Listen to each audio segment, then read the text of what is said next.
Salut à tous les amis. Alors aujourd'hui, petite vidéo un peu spéciale. Aujourd'hui, on part en urbex.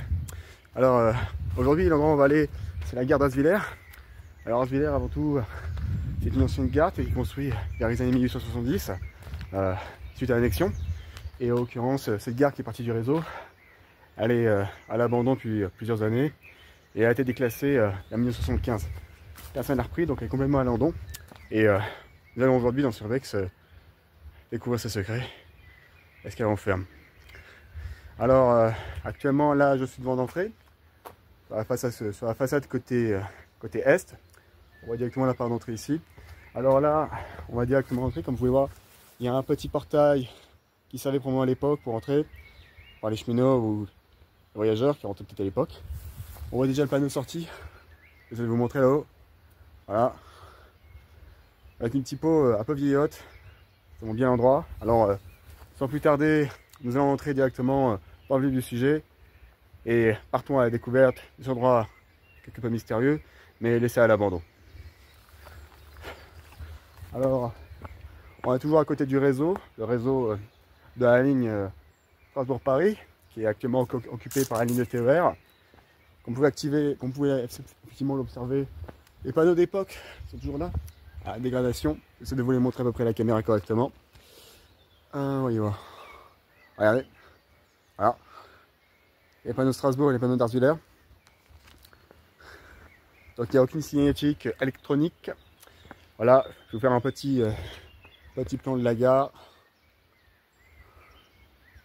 Voilà. Donc gare typique de l'époque prussienne, lorsque il s'agissait de redynamiser un peu l'endroit et de mettre en perspective après l'action de la guerre de 1870 les régions de l'Alsace et de la Moselle qui ont été nouvellement annexées à cette époque-là. Et pour cela, qui dit révolution industrielle, qui dit également dynamisme. Alors, ils ont l'idée de mettre en place notamment une gare pour la ville d'Asvillers qui soit à peu près 800 mètres plus loin là-bas. Donc elle n'est pas directement connectée. C'est une gare relativement mineure du réseau. Les trains passent toujours à côté sur la voie, comme vous pouvez voir. Alors, il y a encore des vieilles fenêtres d'époque. Comme vous pouvez voir ici. Regardez. Alors, je vais voir si c'est ouvert, si on peut entrer dans ce endroit quelque peu inhabituel. Malencontreusement, je le somme car c'est fermé. Mais poursuivons notre aventure sans plus tarder. Nous avons maintenant une deuxième porte ici. Alors, nous allons voir tout de suite si elle nous permet d'entrer dans cet édifice le plus mystérieux. Attention, vérification. Non plus. C'est fort dommage. Mais ça ne nous empêche pas de continuer notre petit urbex. Alors effectivement, c'est relativement dangereux, j'en suis conscient, parce que je suis à côté de la ferrée et qu'il n'y a pas actuellement les sécurités. Mais on peut remarquer plusieurs choses. Notamment que le temps actuellement est dégueulasse et qu'il n'est pas radieux.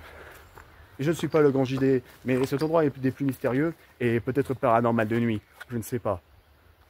Donc je vous montre encore le bâtiment. Voilà, bâtiment très classique. Bâti à l'époque sans aucune rénovation. Voilà. Alors après, d'après mes sources, ces petits poteaux là qu'on voit tout le long, là ça servait probablement comme base pour les plateformes, parce que j'ai lu sur Wikipédia, qui est une source très fiable, qu'apparemment il y avait 2 plateformes pour les trains. Voilà. Alors il y a le soleil là qui est revenu. Le soleil, tu le connais, c'est le sud. C'est le sud, c'est le soleil, c'est les tomates, c'est la bouillabaisse, c'est le pétard et c'est le pastaga. Alors on va continuer un peu notre petite exposition. Alors là je suis actuellement en train de longer la gare, comme vous pouvez voir là. Là je longe la gare. Regardez, là je suis en train de marcher sur le petit chemin. Voilà, donc là on va continuer de marcher. Comme ça. Là regardez, il y a un deuxième bâtiment. On va s'y approcher pour voir s'il n'y a pas quelque chose d'intéressant. Voilà. Alors effectivement il y a toujours les signalisations. Truc à savoir, ne pas toucher les caténaires et les pylônes électriques, même si c'est pas directement avec le doigt, c'est très dangereux parce qu'il peut y avoir directement une liaison électrique.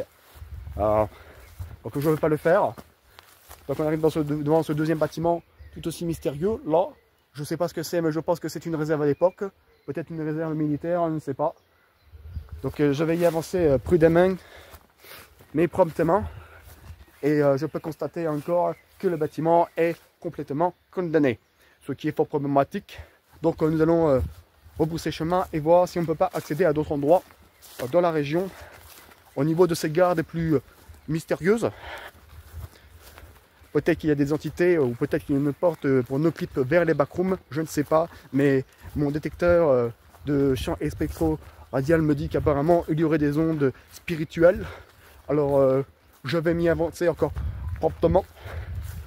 Je vous laisse montrer encore un peu la structure, totalement délabrée et à l'abandon, sans aucun signe de vie.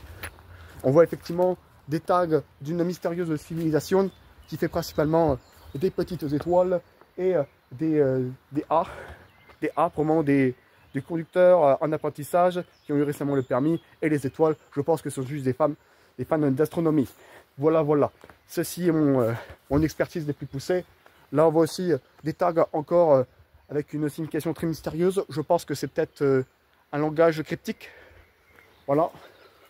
Alors, je commence à continuer. Maintenant, on va faire le tour du bâtiment devant, parce que là, j'étais derrière côté quai. Voilà. Donc, je vais prendre la petite porte que nous avons vue au début.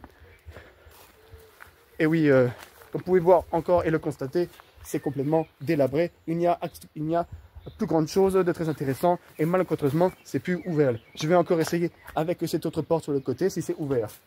Attention. Et malheureusement, c'est fermé. Quelle déception monumentale. Alors, on peut voir également d'autres petits bâtiments. Voilà, aux alentours. Là, tu vois, par exemple, c'est une bâtisse en grès. Là aussi, il y a une deuxième bâtisse en grès sur le côté. Là, je ne sais pas si c'est des bâtiments d'habitation. Mais je pense qu'il y a des bâtiments d'habitation. Parce qu'il y a des petites... il y a des géraniums accrochés aux fenêtres. Donc, on va continuer notre petit urbex. Oui, alors comme vous pouvez le constater, je suis venu en vélo parce que je suis quelqu'un d'écolo. Et je pense à la nature. Et je suis également sportif. Moi, j'aime bien faire bosser les guibolles là. Alors on va continuer un peu notre urbex. Vous pouvez encore constater le bâtiment qui est complètement à l'abandon, délabré, fait en pierre de grès, qui est tout à fait régional. Ce qui considère du coup que la construction de cet édifice par les Prussiens, que la majorité des édifices prussiens ont été faits avec des matériaux du cru, ce qui est très pratique parce que ça permet de faire des économies et que la pierre de grès est relativement jolie et qu'elle n'est pas démodable. Donc nous allons maintenant essayer avec cette autre porte. Et oui, il y a beaucoup de portes sur ce bâtiment. Comme ça, c'est pour entrer à différents endroits pour les différents membres du personnel. Et là, il y a une camionnette qui vient de passer devant moi. Comme quoi, il y a encore du monde qui passe dans la région. Donc on va essayer tout de suite. Je prends la poignée.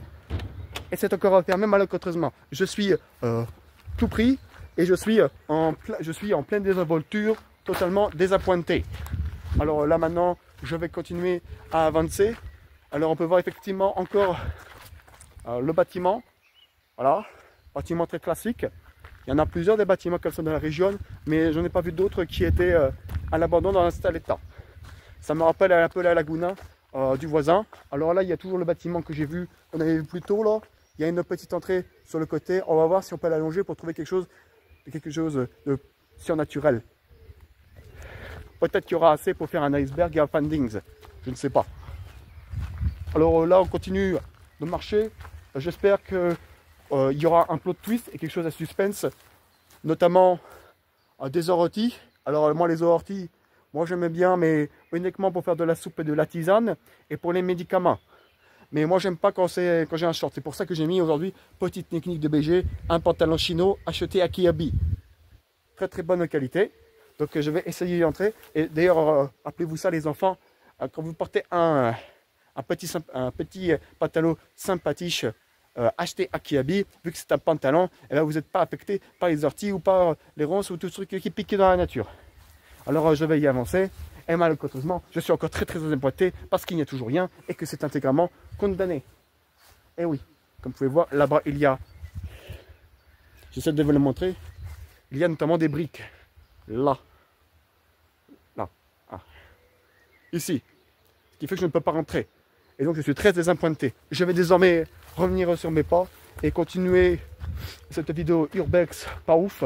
Même si effectivement on peut remarquer que mon analyse spectroradiale n'était pas totalement biaisée. Car je retrouve devant moi, là regardez, c'est incroyable, un signe SCP.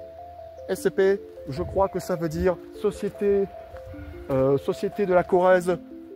Pour je ne sais plus quoi, il doit manquer un sigle. Mais je pense que SEP, ça veut dire Société de la Corrèze de la protection des poules. J'ai vu ça sur Creuse Magazine. c'est une très bonne source. Regardez, c'est incroyable. Il y a effectivement un endroit incroyable. Et là, j'espère en tout cas que vous avez vu. Mais du coup, effectivement, je vais m'approcher du signe temporel. Je pense que c'est une porte vers un endroit secret. Je ne vais pas être touché, mais je pense que c'est très mystérieux. Apparemment, parce que j'ai compris, on peut effectivement nos clips.